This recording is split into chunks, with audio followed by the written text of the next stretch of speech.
Hey Heaven Heads, Lady J here. Before we get into today's episode, I just wanted to apologize to all of you. There was a problem with my mic during the recording of this episode. My voice sounds like it's been put through a filter meant to protect my identity or something like that. It's kind of weird.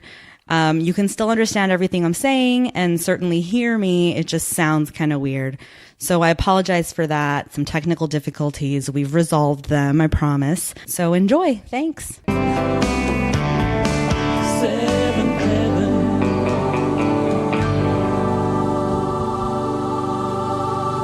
Hello and welcome to For Heaven's Sake, a Seventh Heaven podcast. We are your co-hosts, Lady J. And T.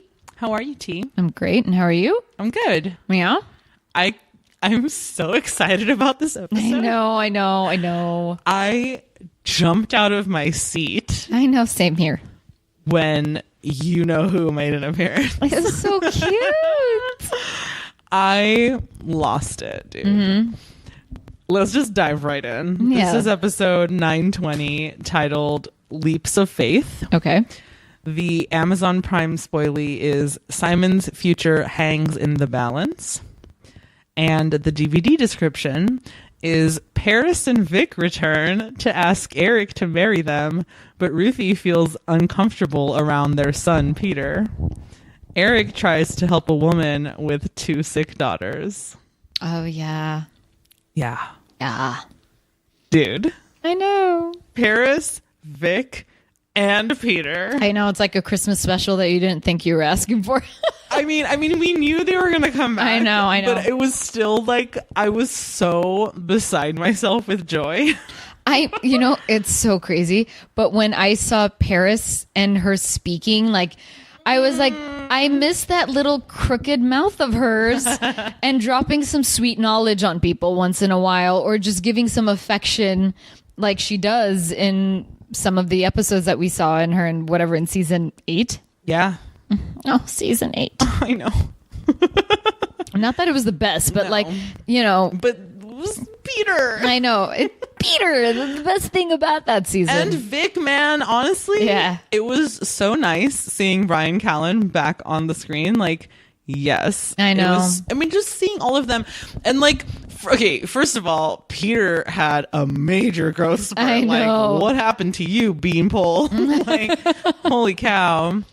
And then fucking Paris is pregnant. I know. Oh my God. Like, just all of it was so lovely. And I was Just to see them. It was like putting on a warm blanket, you know? Just like memories. It was so nice. Aww. Yeah. Yeah, it was sweet. It was nice seeing them. It had been a while, been a minute. Been a while. Been a while. I don't know where to start with this episode. I know. I don't. Well, okay. How about this? Let's tackle Eric's story Okay. with the family Sure. and their issues or struggle Sure. that we're watching. So as the DVD description alluded to, we meet a mother and her two daughters. The mother, of course, played by, I don't know her name. Eric, wait. Oh, crap. Erica something. Alexander?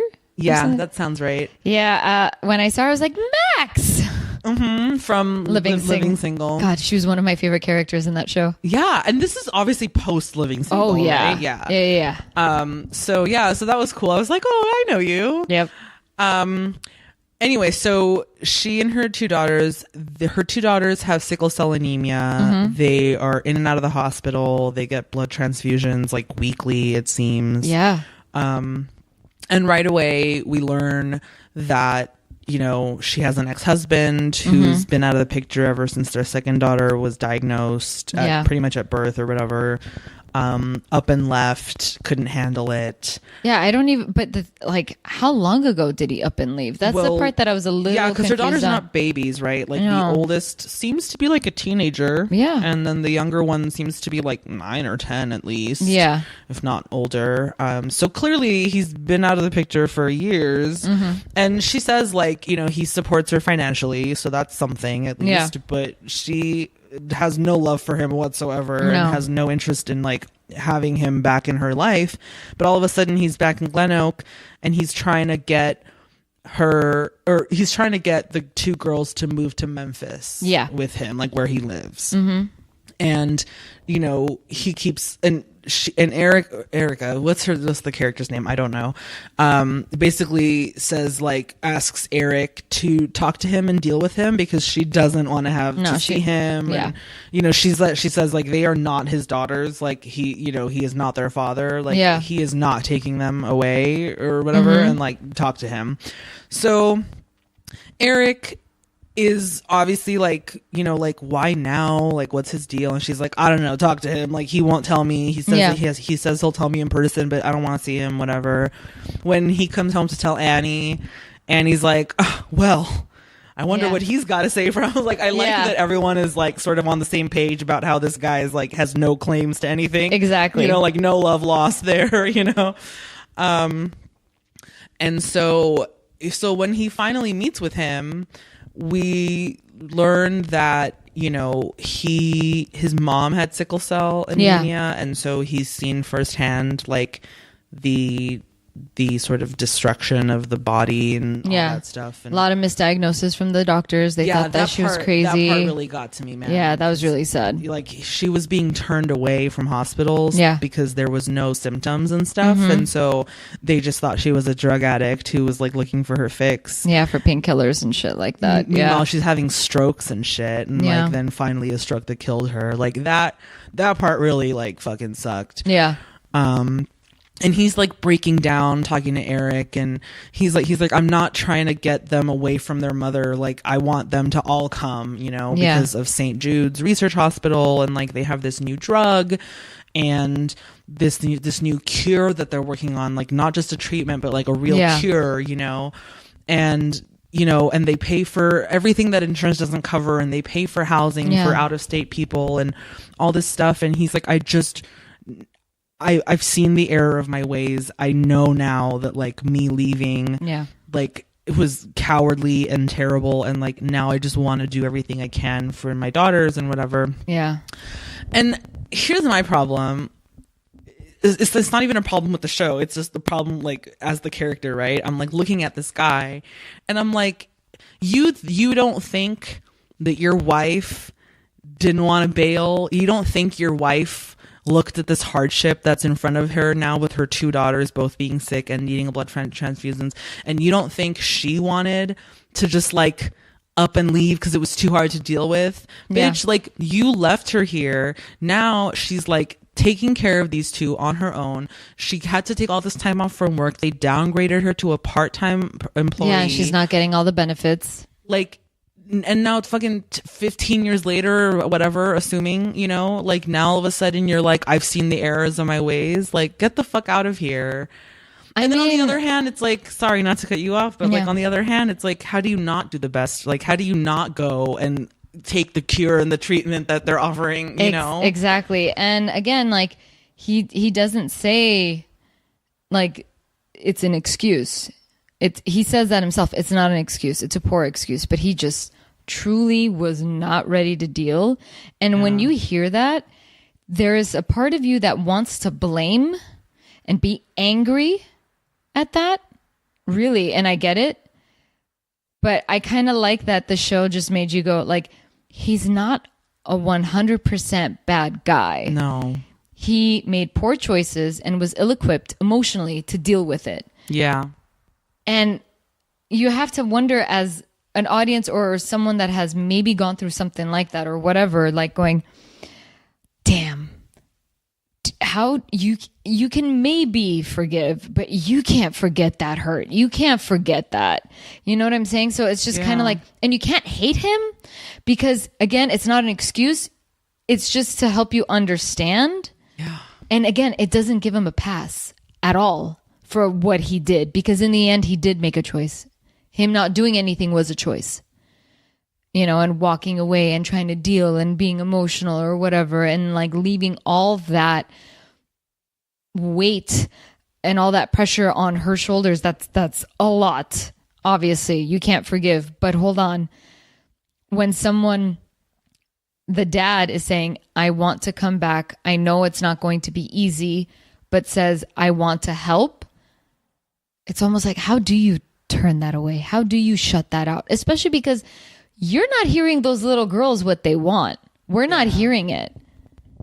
We just see them sad and out of it, but we don't hear what they want. But we also see them like, I think you get the sense because, you know, they're in the hospital. Eric comes to visit them or, you know, whatever. And they're like, how are you today, girls? And they're like, we're fine. You know, like the older one is a little bit more out of it because she just had her blood transfusion. Yeah. The other one is like tomorrow or, you know, like they're obviously like, this is their life. Yeah. You know, this is all they've known since they were born is in and out of the hospitals, in and out of needles with their arms and the medicines they're having to take to combat the nauseas and the whatevers. And it's just, it's terrible all around. Yeah. It's obviously the worst circumstances.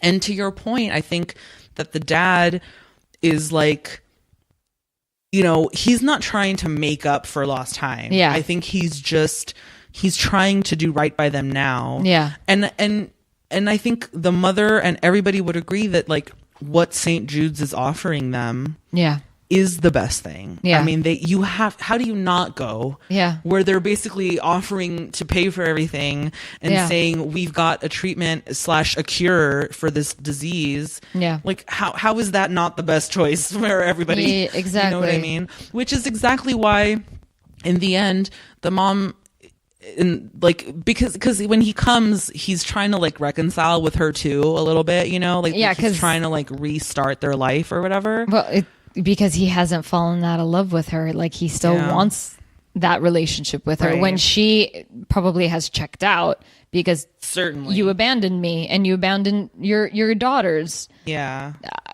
mean, I get it. Yeah. So at the end of the episode, it's like they come back over to the house. And they're like, okay, so this is our second counseling session / first date, you know, like they're like, she's not saying no. Yeah. You know what I mean? But she's not like fully like both feet in, ready to dive in either, you know? That's smart. Obviously, because everything you just said, like she's been burnt. She doesn't trust him. There's, you know, there's no more love there for her, you know? Yeah. So clearly, like, if they're going to do this, they want to try to put their best foot forward and, like, do it, you know, right to the best of their abilities and whatever. Because it sucks. Like, if you think about it with him, when, after she had that talk with Eric in the hospital, and then when she sees Eric at the church, just talking to him one-on-one, and she's like, I don't know how I feel about this. I don't agree or whatever. Like she's blocked off. And then the moment her husband or ex-husband walks in, for him, there is no love lost. Like he is still smitten with her. Like he wants her and he knows he fucked up. And she's just like, I checked out with you years ago, dude. Like but did she, like, it's more anger, which is fine. It is anger. Yeah. Which is, shit, that's justified. Where I would be. Yeah. I would be angry too. But I don't know, like, does it sweep it under the rug that, oh, look, he's back. He's going to try to make it right. But the thing was, like, he didn't cheat. He did abandon. And when shit got hard, you left, which makes you question him. Like, you can't trust him. You can't. He has to earn that shit back. But what gets him kind of a leg up in that trust is by saying, like, I found a way to make it work with our daughters. If he can at least provide that, that's good. And he's not even, and I think the most important point, because she, at first, right, when we first meet her, before the husband ever comes into the picture, when we first meet her, her whole thing is like, he wants to take my daughters away. Yeah. He's not getting my daughters. And the most important point he has to make, by which I mean the most important point he makes to Eric and then to her, is that he's not trying to take them away. No. He wants them all to move. And he's not even saying, come live with me. Yeah. He's like, St. Jude provides housing. Yeah. like I'm not even trying to, like, let's all be a nuclear family again. I'm just saying, come, please. I will provide for us. I will support us. I have a good job. I have money. I can do this. come, Yeah. please, because this is the best chance our daughters have at surviving this thing. I know. And we have to do that for them, and I have to and want to do that for them. Like, I hate that because I hate it because when you first get, like, when you're introduced to the character just by word of mouth, you're like, what an asshole, yeah, and right? everybody agrees on that, right? Yeah, like, who is this guy? But then when he talks about how he's got a job where it's there, like, he's gonna make enough money to take care and provide for both, and the fact that he did the research for St. Jude, you're like, I want to hate you, I want to be angry with you. And you know what, actually you can still hold the anger, because that's pretty hard to get over, the fact that she has been carrying all that. But it's almost like, how can you say no? But that's your own personal thing to deal with, you know? Well, but more importantly, or for the show anyway, like that's exactly the question that Lynn is dealing with. Lynn is the mom. I saw her name in my notes. I was like, oh yeah, that's it. Lynn, okay. That's exactly the question that Lynn is dealing with, and what she is like. That is the thing, is like, she now has to play that game in her mind of like, I don't trust you. I'm still angry with you. I just don't know about you right now. But yes, like, I am gonna try to put my best foot forward. I am gonna try to, like, you know, bridge this gap for the sake of our daughters. You know, I don't know.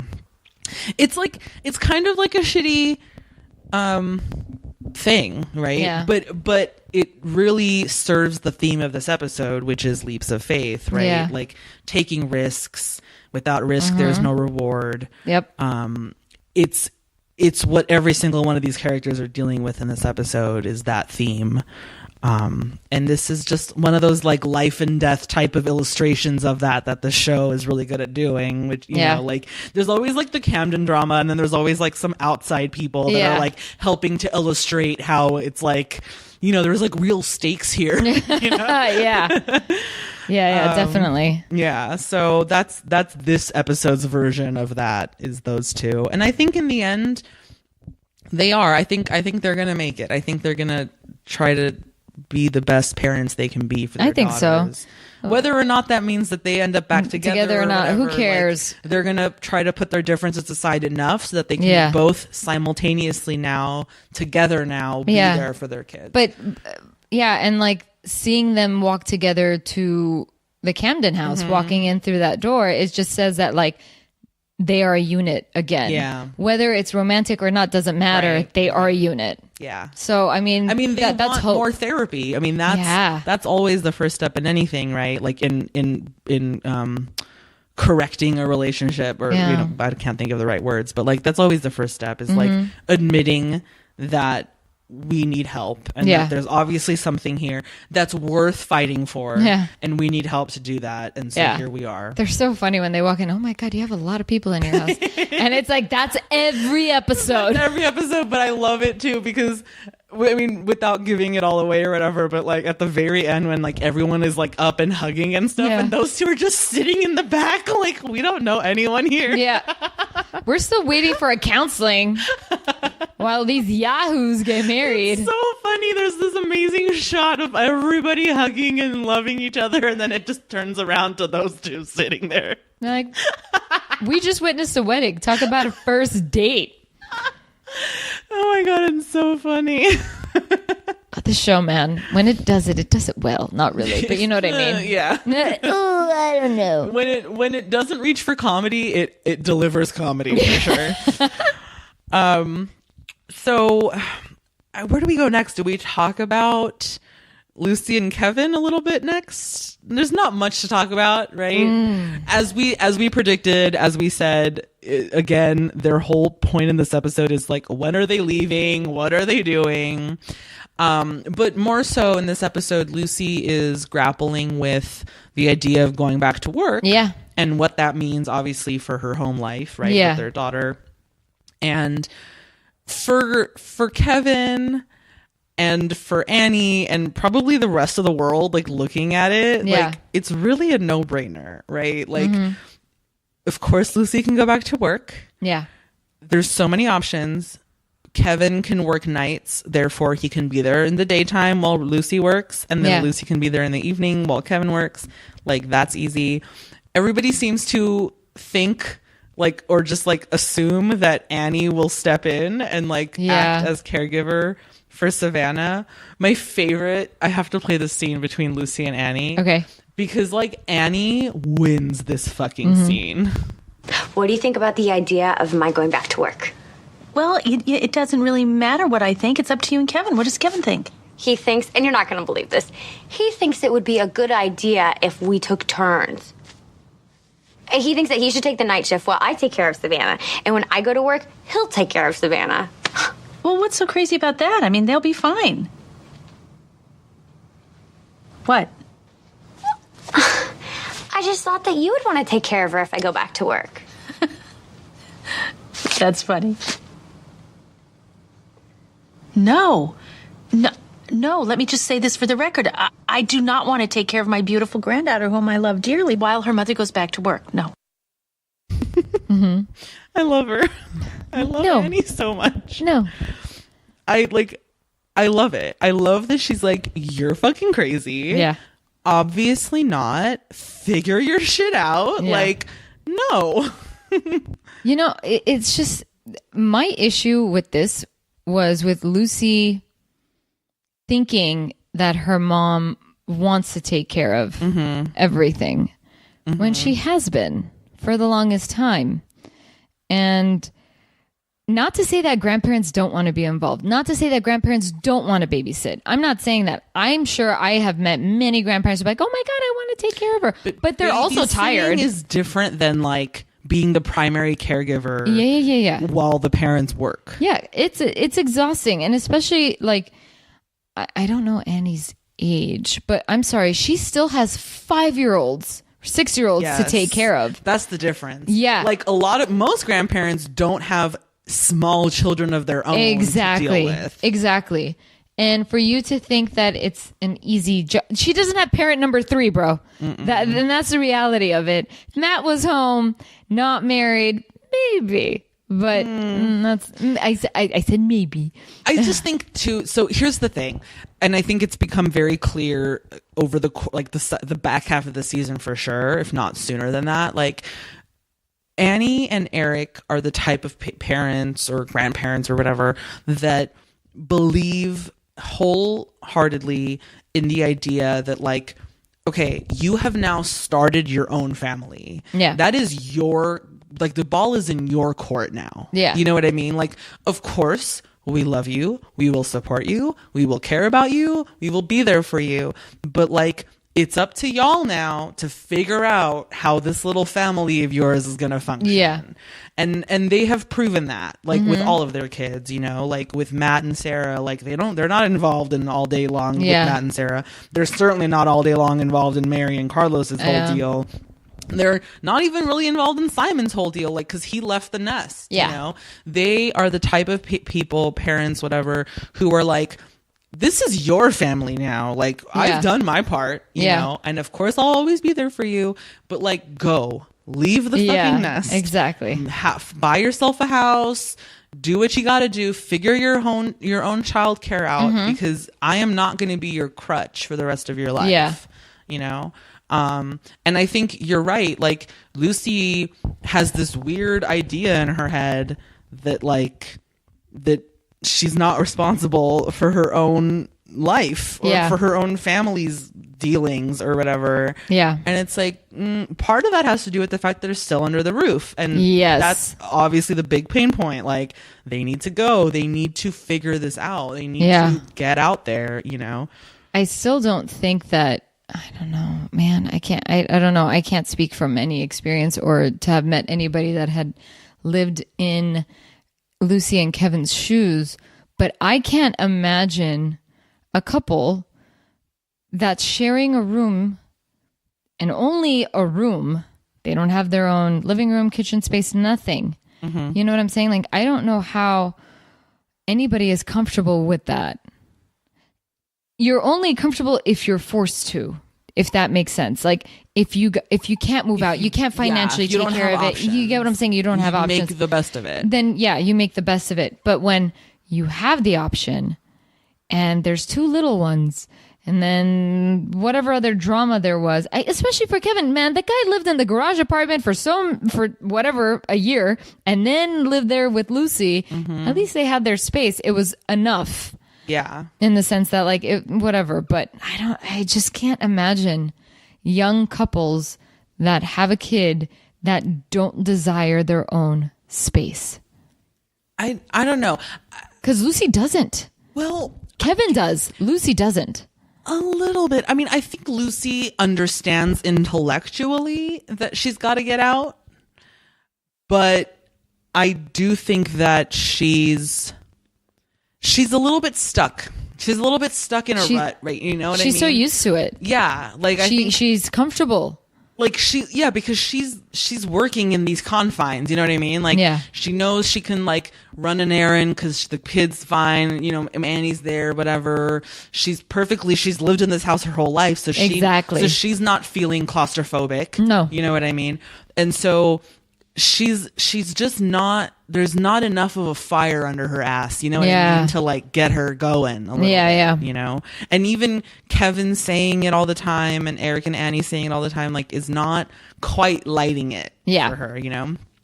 But now I think this whole Savannah thing has really sparked for her, because I think she was so, I mean, I don't have to think, I know, she was so certain that Annie was always going to be an option for her. That's why she's like incredulous when Annie's like, fuck no. And she's like, okay. And like walks out all like deflated. Yeah. Like you should, no, I don't want to say use, but like your parents should be plan B if your first option when it comes to finding a caretaker. Childcare, yeah.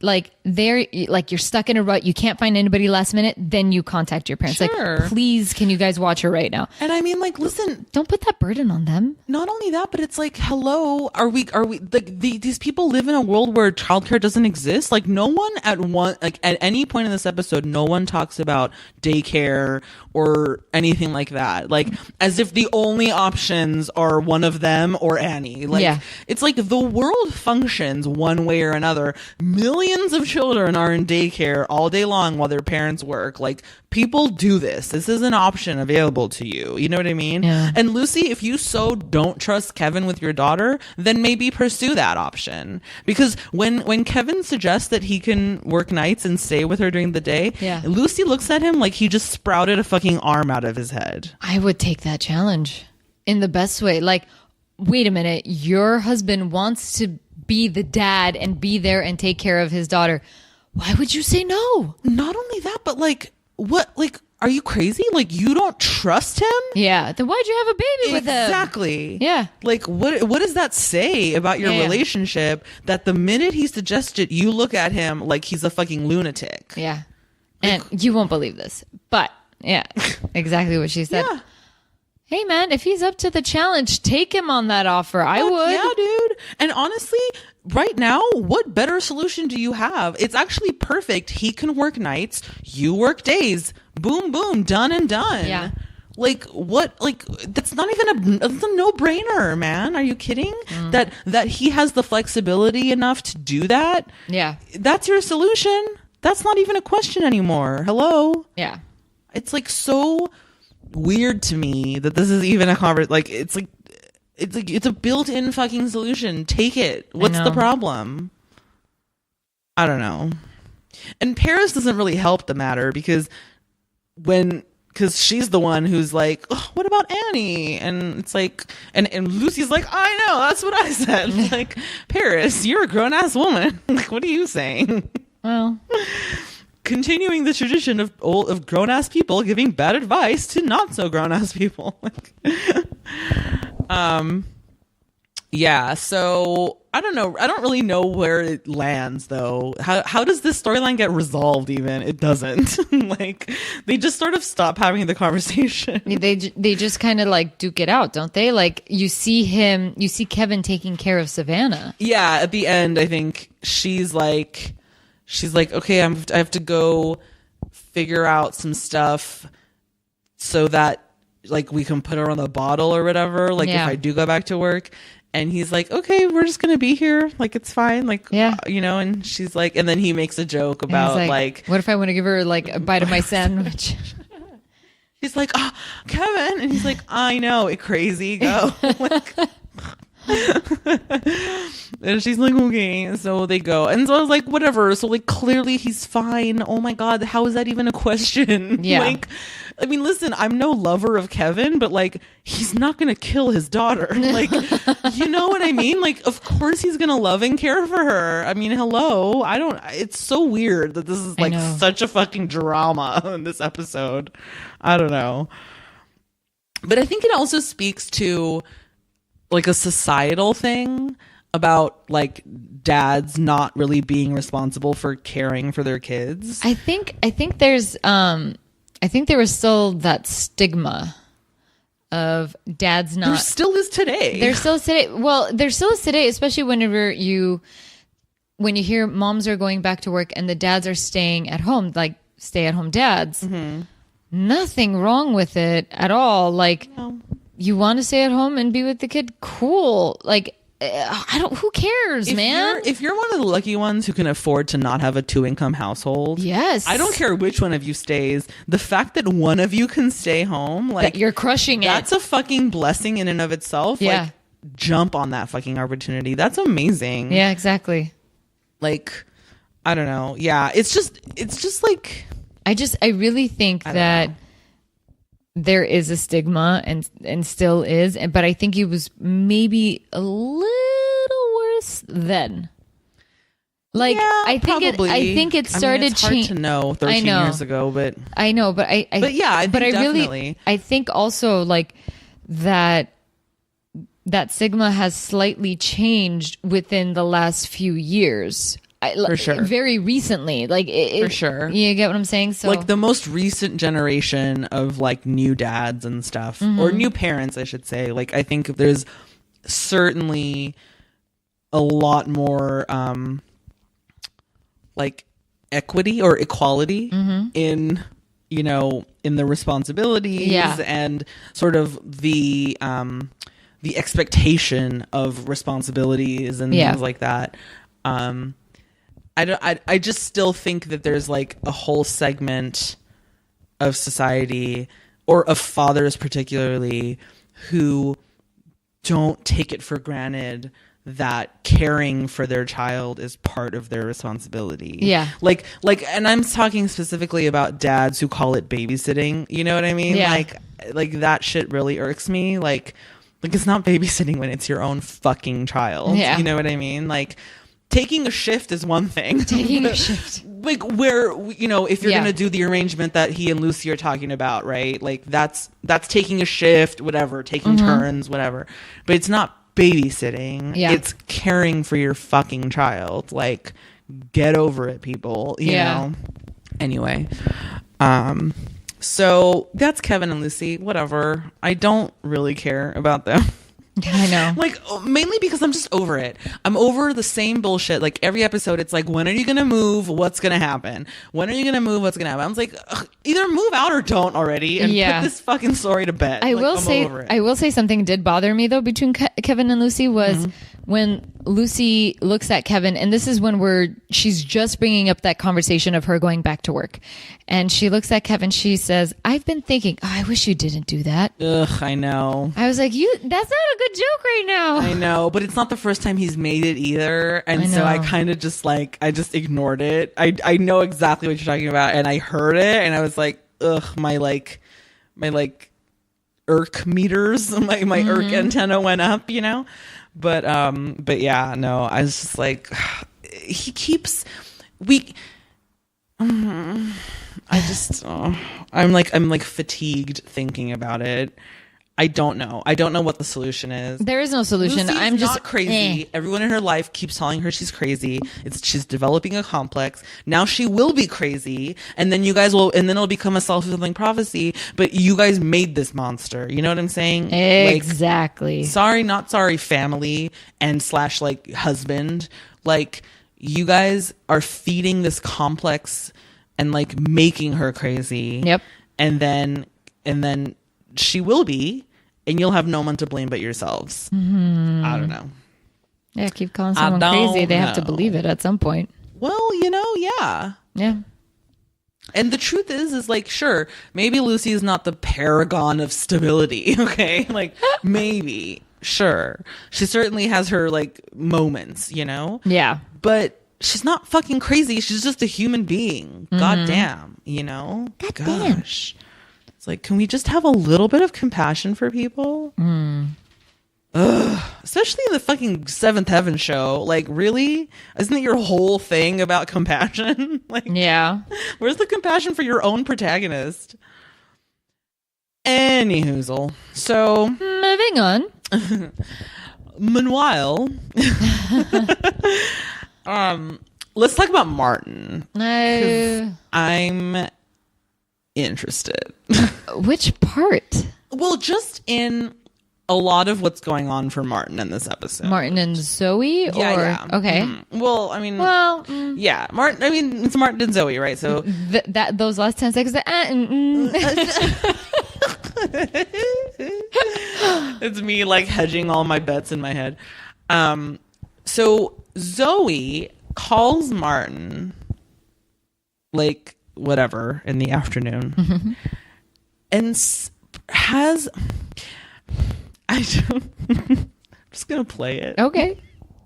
Hello? Hey, Martin, it's Zoe. What are you doing? Homework. Oh, can you help me with my homework? I can do that. Great. You can pick me up at 9:30. 9:30. It's for my astronomy project. I'm supposed to observe the meteor storm, and the earliest I can see anything is 9:30. I really don't know if the Camdens are going to let me out at 9:30 on a school night. Well, if you ask them and they say no, then I'm going to make an F on my assignment, and I can't afford to lower my average. I just don't know if I can talk them into it. So, why don't you take a chance and not ask them? Live dangerously. You can walk out to your car and drive away. Where's your sense of adventure? Come on, be a man. They need you. Come rescue me. Come on. What would your dad have done if he was in your situation at 17? 9:30. What's the thing that stands out most to you in this clip? I was like, you were convincing this guy to pick you up and you insult him and you're giving him a time of when to be there. That's cool. Because for me, it's the fact that Martin doesn't talk. Yeah, for at the all. most of the conversation. All he says is, hello. She's talking into a void. Like, she can't shut up. Yeah. Come on. Now, if you tell them I'll get enough and I can afford to lower my average, come on. What would your dad do? Go to your car, get in it, pick me up, be a man. Let's go. 9:30. Like, can he get a fucking word in edgewise? Like, she hasn't shut the fuck up for 5 minutes and he's just sitting on the phone like, okay. Like, what the fuck? Zoe? Yeah. So weird. And that mousy voice. Oh. Also, what exactly is he gonna do with you at the viewing of this meteor shower? What do you need him for? I know, seriously, to pick you up so he can nap? Like, you can't ask your parents to take you? Yeah, have fun with your parents. Not even, like, who cares? Like, I know, I'm just being- like, if all she needs is a ride, I'm pretty sure your parents can take you. Like, you don't need Martin there to observe a meteor shower. And also, if it's a meteor shower, you can probably see it from your backyard. Like, where are you going at 9:30? The desert. This whole thing is, like, fucking bonkers. And then... So now Martin's in a position where he's got to like lie to everybody about what he's doing and who he's doing it with and da-da-da-da-da. Do you think he purposely left his cell phone? No, I think he got distracted. It was an accident? I think so. I get distracted like that. I don't know. I have to wonder if he purposely left it. No, like because I'm the kind of person that doesn't like to. Martin is...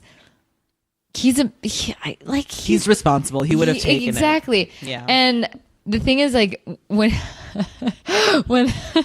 when he left his cell phone behind, and it's because he was having a conversation with Simon before he got out the door. Mm-hmm. Usually, If someone has a conversation with me before I'm out the door, I will leave something behind. That's so funny. Because in my mind, I have things that I need to grab before I leave. But when someone interrupts my flow, I'm fucked. That's funny. And that happens to me all the time before I leave the house. And I'm just, and literally halfway down the street or something, I'm like, I forgot, and I have to drive back. It pisses me off every time. And when I saw that happen, I was like, yeah, of course he lost his cell phone. He left his cell phone behind. I was like, typical. I do that shit too. I know the struggle. But the poor boy.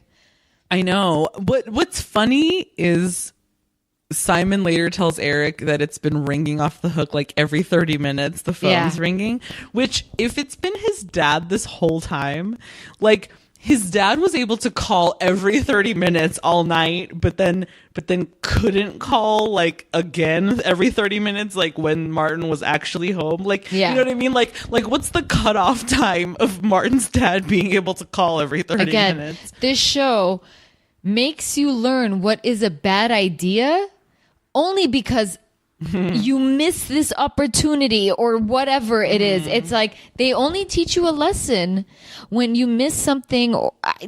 They do this all the time, and it gets annoying. Right. It gets annoying. So, okay, so if we're talking about storylines feeding the theme, right? The theme being taking risks, taking chances, whatever. Yeah. What is Martin's storyline? He took a risk by going out with Zoe that late. Yeah. And it didn't pay off because he didn't get the message from his dad. That's the takeaway there. Apparently. Okay. Or him being irresponsible. I don't know. Because I was shocked that there were no consequences for him for lying and stuff. Like when he and Eric talk the next morning or whatever, and he's like, oh, okay, so Simon told you I was out, and Eric's just like, oh, like, so you didn't trust me or us enough to just tell us what you were doing or whatever. Like, that's sad. But more importantly, your dad called, I guess. Yeah. Like, I guess because like that's more important in the scheme of things. Like, he's not going to punish him or whatever. Because he can't really scold him. Yeah, but they've made it clear by now that Martin does have consequences. Oh, and certainly will pay the price for his misdoings. I'm trying to whatever. understand, how many times has he fucked up in that? Like the fact that now he's in this apartment, like garage apartment, twice. Just once with Zoe and twice second with Zoe. So Zoe's the Zoe's problem. The problem, yeah, clearly.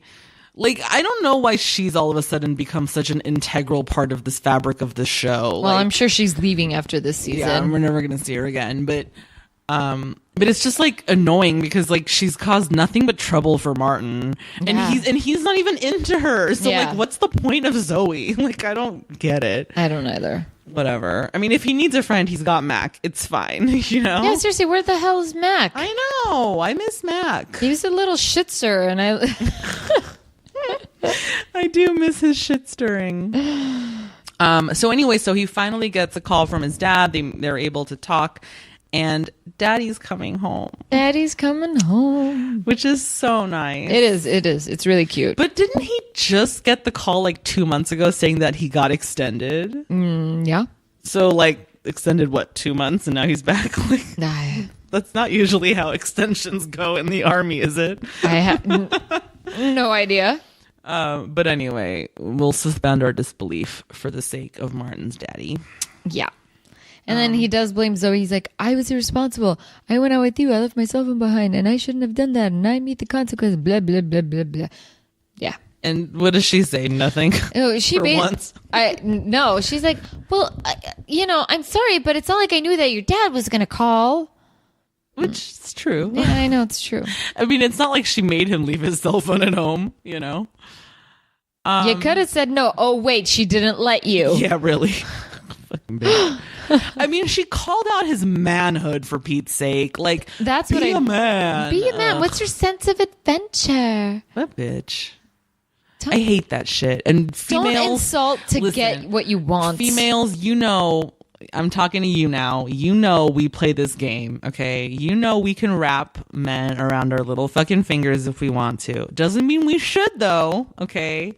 But you know how to do it, and you know that we know we can, and that's exactly what Zoe's doing in this moment. Or in that wouldn't moment. change you if I could. Sorry. What is that? Tracy Chapman. Oh, I don't know that song. I'll play it for you after, I promise. Okay. I feel sad that I don't know that song. Oh, you'll love it.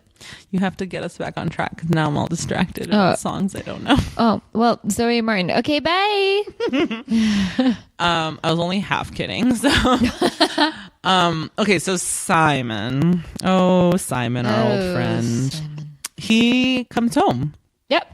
He's home for the holidays. Not really. He's No, not not even really. home for the whole weekend. He's like, I have a paper to write and I think well on a full stomach, which is a continuation to hunger. Can we talk about the 2-minute scene in this episode of the twins setting the table and like messing with Ruthie having to follow after them to like fix the forks and knives, and then the whole conversation they have about the fork goes on the left because that's how we've always done it, and the twins are like, we like it on the right, and Ruthie's like, well, why don't we try it your way and see what happens? I'm like, who is this conversation for? It's the most ridiculous 5 minutes. It's so pointless. Oh, Sam and David. So he comes home, and of course, Lucy and Kevin are like, "Are you okay?" Because they're waiting. They've been apparently calling him for weeks and weeks to figure out if he got his results of his STD scare and stuff. Yeah, and he's been ignoring their calls. And so, like, "Are you okay?" They're trying to like say it without saying it in front of Ruthie and the twins and stuff. Yeah. And he's like, yeah, I'm fine. They're like, are you fine? Yeah. and so finally we learned that Simon basically didn't get tested until like that day or like the day before, whatever. He waited this whole time because I guess he was scared. So he's now gotten tested and he's come home basically to like wait for his results because he wants to be around family and people he loves and that love him and stuff. So he's like, I guess, going to stay in the garage apartment with Martin, and he makes a deal with God. Yeah. Like he prays to God and is like, if you get me through this, like I'll go back to church, like I'll stop having sex, like until after I'm married and all that stuff. Like, you know, he'll be a good Christian or whatever. Yeah. And Eric calls him out on it because he sees like the Bible open on the book and the bed and stuff. And he's like, are you reading the Bible? And he's like, yeah, what's wrong with that? And he's like, am I to understand that you've made a deal with God? And Simon's like, okay, whatever. Yeah. Like, you know, and of course Eric has problems with that. Yeah. Because that's not how your relationship with God should be, you know, like it shouldn't be transactionary and whatever. And so then when Simon gets his all clear, Eric's like, okay, so now you've made a deal, dude. Like, now what? Yeah. You know? And Simon's like, I gotta go back to school. Bye. I'm good now. Yeah, like, pieces right out. I think this is gonna be interesting to end the season this way. Like, I don't think this is the last we're gonna see of Simon. And I think that this is gonna come back to bite his ass a little bit. I think so. And I don't know how I feel with, again, you bargaining with a higher power. Listen, I'm not religious. I'm not religious either, but I just think you are asking for a world of hurt when you do that. Like, it's one thing to surrender yourself to whatever the universe wants to give you. That's one thing.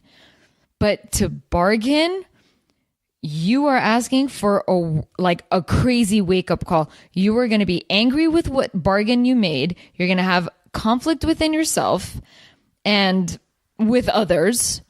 I was worried. I got scared. Because I was like, oh, this isn't going to end well for Simon. How much easier would it have been for Simon if in that moment of prayer, if in that moment of weakness or whatever, you know, when he's alone in the garage, right? Like, if rather than saying, God, if you get me out of this, I'll blah, blah, blah, blah, blah, rather than that, just saying like, okay, give me the strength to deal with whatever is going to come at me with this result. Like show me, like, you know, allow me the fortitude to deal with it. Like that's I think what he wanted and should have gone for. You know what I mean? That's surrender. Yeah. 100%. Yeah. That is surrendering. But we also forget something about Simon that you and I have said 1,000 times. Go ahead. He is the guy that has the best relationship, and he has had the best relationship with God. And he was always the only one that would pray for something and would always get it. Right. And with this one, let's see how it plays out as an adult. Oh, T, you're so good. I totally had not thought about that, but you're so right. Because he's the one that always did it. Always asked for things. He's always gotten.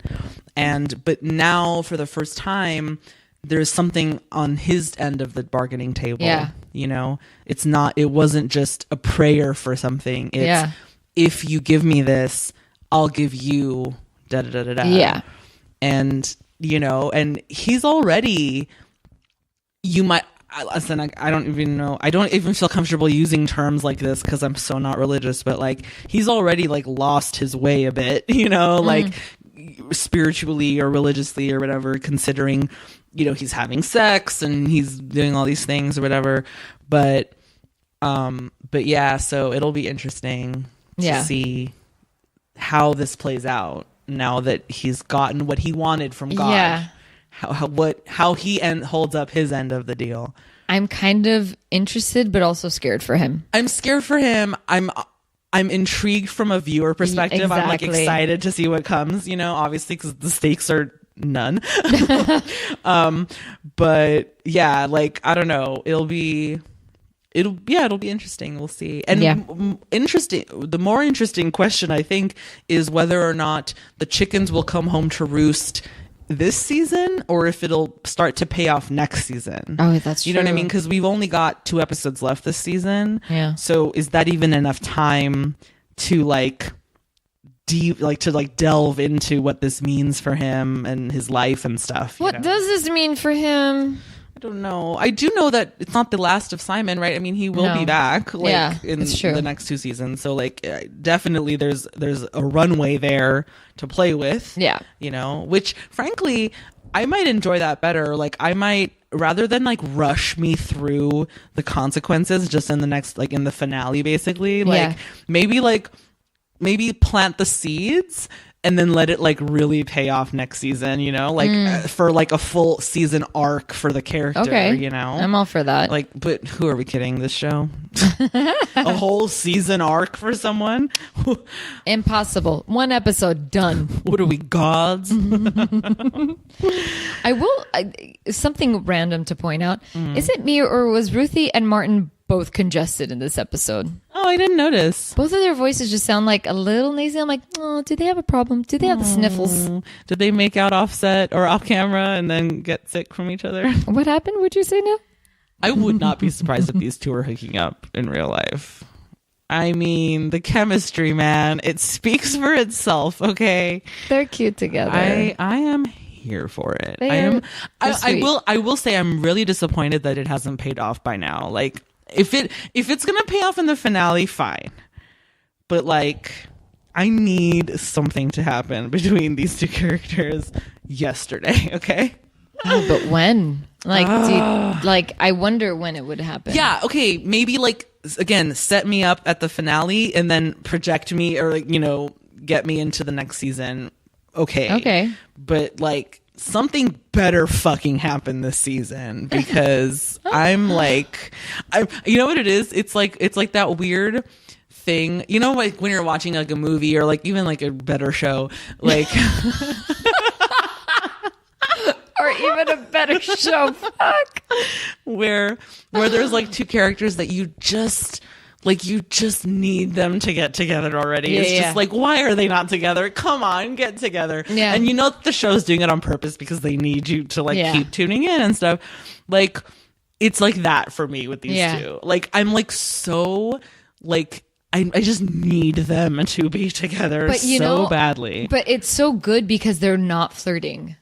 It's true. You get it's what I'm very saying? True. Like it's just like these little hints of like you think something's gonna happen, but you don't know. And that's why I'm kind of enjoying this whole Martin and Ruthie because everything else there's a little bit like most other shows out there. There's more chemistry. There's a little touch. It's more overt. Yeah. And this one, it's really subtle, which is kind of cool. I mean, they're definitely playing the long game with these 2. That's for fine. Sure. Like, and I mean, I'm I'm not opposed to it. I just need a little something to keep me going. Something. Like, give me a little something, you know? Give me a little morsel. Okay, hold on. Who have we covered? We've covered almost everything except for pretty much like Paris and Vic and Ruthie and Peter and all of that. Paris and Vic. And Vincent. Basically half the show. Damn it, Vincent. Okay, so as we've said, Peter comes back with his parents. His parents are pregnant. They want Eric to marry them. They're back in this thing to win this thing. Yeah. They're both in it. You know, they're committed. So they're here. When Peter shows up, though, Ruthie's a little taken aback. Yeah, she's like, hey. This is a surprise. And then she's like, basically like laying it all on Vincent, like telling him like, okay, but he didn't call me at all, and we went through a really cool like crazy year together, and like I was his first girlfriend, and he was my first boyfriend, and like that meant something, and I haven't heard from him, and blah blah blah blah blah. And Vincent on the other line like, oh my god. And this is why I said in the previous episode that we just like recorded, Ruthie needs friends. Yeah, I know. Ruthie needs I friends. know, because who else would she talk to about this but Vincent? You shouldn't have talked to Vincent. I mean, she should talk to Martin, if we're being honest. You know what I mean? Yeah. She could and she should talk to Martin. That would have been the smarter move on her part. But she's talking to Vincent, and Vincent justifiably is like upset because he's like, okay, first of all, like, did you ever think that maybe he didn't call you because he has a girlfriend of his own? Yeah. And that's true. And I guarantee you, he's not calling her talking about you to her. Yeah. And like, I'm your boyfriend and da da da. And so he gets like all pissed at her, and she has to be like, oh damn, like fuck, like I fucked up. Like she had no filter, like she didn't realize that this is like bad form on her part, exactly. you know, until he called her out on it. And then she calls Paris Peter. Yeah, fucking bitch, she doubles down and calls Peter. Let's listen to that conversation. Hello? Hi, it's me. Oh, hi. Oh, hi. Look, I'm sorry if you thought that I showed up with my family so that we could get back together again. I had already heard that you have a boyfriend. Where'd you hear that? I still talk to people who know you. Why don't you talk to me?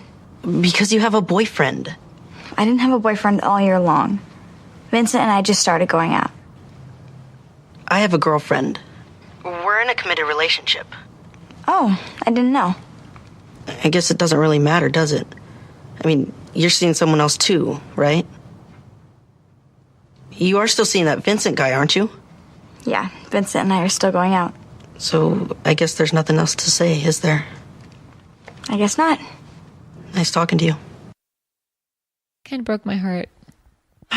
It's really sucky seeing them awkward with each other. I know. I mean, these two were our lifeblood all of last season. I know. Like, it's so painful.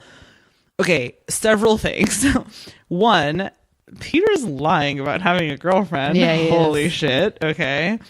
Two, Ruthie has a point. Like, why didn't he talk to her? Yeah. Like, what's that about? Like, really, you have a girlfriend and you have a boyfriend. You guys are 15. Get over Yeah. yourselves. Like, Seriously. like, what does that even mean? Commitment. And like, in the end, you guys were still buddies, man. You did everything together. Like, boyfriend, girlfriend aside, like, he was your BFF for Yeah. life. Like, what the fuck, dude?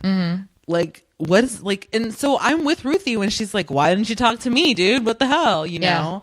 But then but I also understand from Peter's perspective, like, she's moved on and he clearly hasn't. You know Yeah. what I mean? So he's feeling a little maybe hurt or jealous or whatever, and he doesn't need to insert himself in her life that way, especially considering that she's moved on. So he's like, okay, so I didn't call you, like, whatever. It's not like we're gonna see each other all the time anyway, so it's fine. You know? Yeah, it's just a bummer. I know. I got don't know. sad. Okay, so remind me, because I have like very vague memories. Where do they all live now? I don't know. They don't even mention that. Like, didn't they move wherever Vic's work is? Yeah, but how far away did he live and work? I Like, don't know. Is like it- a town over? Is Like, it an hour away? I have no idea. yeah, clearly it's not that far because Yeah.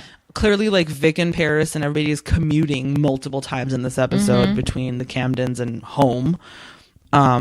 So it can't be like they didn't move across the state lines, you know what I mean? Yeah. Like whatever, far enough away that I guess they're in different school districts now. Yeah. Or whatever.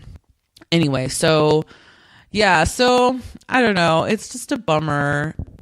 But then And Vic, dude, him calling out. He's like, Fucking you don't Vic. have a girlfriend. fucking Vic. He's like, shut up. And Peter's like, I know. He's like, I know. Let's not talk about it. Can I just say, like, my heart leaps, like, not to get, not to lose track of where we are or whatever, but like, I'm so happy for this family. Yeah, I know that they made it Like, through. They came back together. They're a little nuclear family again, and like Peter's gonna have a little sibling, and like it's so fucking cute. Like I was like so in love with them. They made it out of the woods, man. They did. I'm so proud of them. Not that Vic is without his flaws, because he comes looking for someone to talk to. Not Kevin. It should never be Kevin. Fucking A. When are people gonna learn that Kevin gives the worst advice? Sorry, guys, if I yelled in your ear, however you listen, I'm so sorry, but it's true. Never go to Kevin. Yeah, fucking Vic comes over and Kevin answers and he's like, Eric's not here. He's like, you'll do. It's my favorite. Kevin, you should be offended.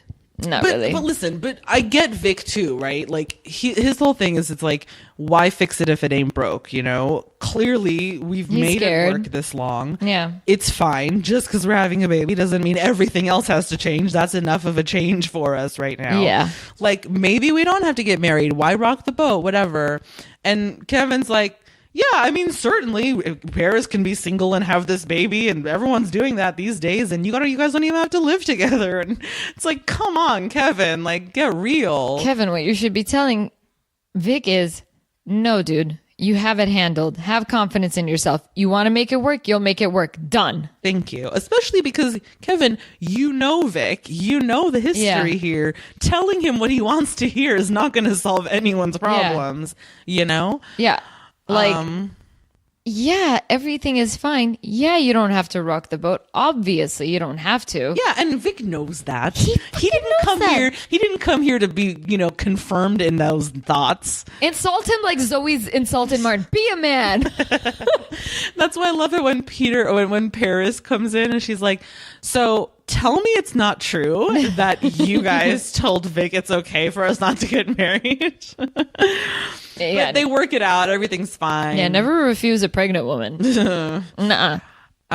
They work it out. Everything's fine. They get married at the Camden house with pretty much just them, like all the Camdens, obviously Peter. Fucking Vincent shows up. Vincent shows up, which is like slightly awkward with him and Ruthie and Peter and everything, but Ruthie, I think, handles it pretty well. She does. She's like, you can come in, like, it's fine, we're just having a wedding. Yeah. And when Vincent sees Peter, he's like, oh, like, I didn't know you were gonna be here. And Peter's like, it's, whatever. So like it's gonna be fine, you know It's what I mean? kosher. It's all good.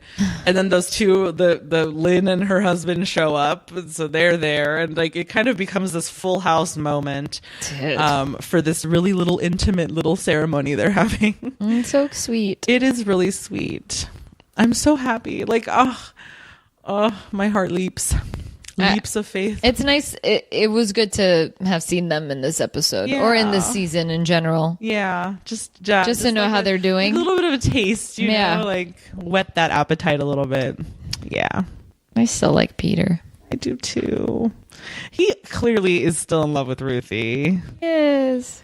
Okay, maybe love is a strong word, but like he clearly still likes her and like cares about her and stuff. This is evil, but I would love to see Martin and Peter duke it out for her.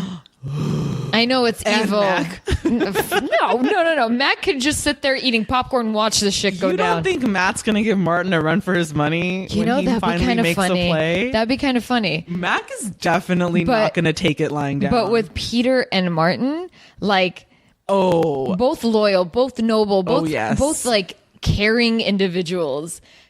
I don't care about Vincent. It's weird. No, it's not weird. I've seen. No, we know Vincent has no character. Yeah. He has no, like, he's a weak son of a bitch. Like, We don't like Vincent. Yeah, but I don't know. It would have been interesting, but that's terrible. I shouldn't wish that. Like, no one. I mean, listen, if it means we get more Peter, I'm not against But it. that's why there's that weird dark side to me. I'm like, yeah, make it happen. Well, Only because I okay. really like Peter and I miss I that know. character. I know. If Martin wasn't there, you better have brought in Peter. Well, okay, so this is not a spoiler. We've talked about this before. We will get one more Peter episode before the series will? ends. I don't know when it's happening, but I know he'll have one more episode. Sound like a child. We will. This is the last we'll see of Paris, however. Who? I'm kidding. Come on now. No, I love Paris. But we will also be seeing Vic again. We will see Vic again. Oh, what's up, Brian Callen? So, yeah. I'm waiting for you. I'm waiting for you, Brian Callen. I have such a crush on him. I don't know if it's... I mean, it is definitely him, but it's also like him as Vic in particular. Like, I have such a weird soft spot for Vic. Well, I don't know. What does that say about me? It's not the greatest color on me, I guess. you know what Vic does? Like, the reaction I get to Vic every time he speaks is smack him upside the head and then give him a kiss on the cheek, be like, all is good, and then walk away. Like, that's the vibe. Like, shut up. Move along. Smack him upside the head, kiss him on the cheek, go, you learned your lesson? Okay, good. Bye. Exactly. Yeah. Yeah. Oh my God. What was with those two boys asking Eric for $10? Dude, I have no idea. What was that? Yeah. I don't know why they brought. I'm like, why? No fucking clue what that was. No. Was that also an illustration of leaps of faith? Like they took a chance asking for money? Like what? Like Maybe. no clue. Was it some random social commentary on how expensive coffee has gotten? Yeah. What the fuck? He's like, I can't afford that. And they're like, yeah, we can't either. Bye. Never to be heard from again. It's the most bizarre minute of my life. Like, I know. What the fuck was that? I know.